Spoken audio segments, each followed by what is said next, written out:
Coming to the most tricky and difficult capital adjustment that the students fear is capital adjustment in case of retirement of a partner, where the amount to be paid to the partner is to be brought in by the remaining partners in such a manner that a minimum cash balance is also maintained. How to deal with the problem? Just follow these simple steps. First of all, calculate the existing capitals of all the partners: goodwill, reserves, profit and loss, workman compensation.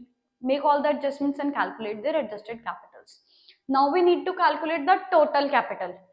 Retiring वाले को side में रखो, जो बचे हुए partners हैं, remaining partners की adjusted capital ले लो, और जो रिटायरिंग वाले को पैसे देने हैं, अमाउंट जो पे करनी है, उसमें हमारे पास बैलेंस शीट में से हम कितना यूज कर सकते हैं वो हटा के जितने पैसे मंगवाने हैं पार्टनर से वो ऐड कर दो.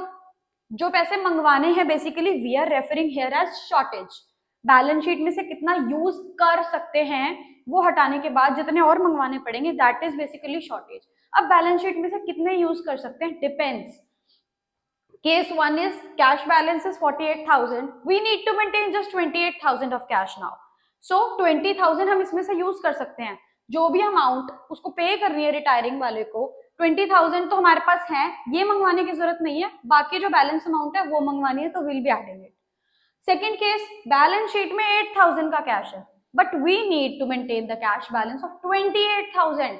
अब पार्टनर को देने के लिए तो है ही नहीं बैलेंस शीट में से, बल्कि बैलेंस मेंटेन करने के लिए और मंगवाना पड़ेगा. Now the most complex part is over. The total capital has been calculated. You just need to divide that total capital, the answer of this step, in the new profit sharing ratio.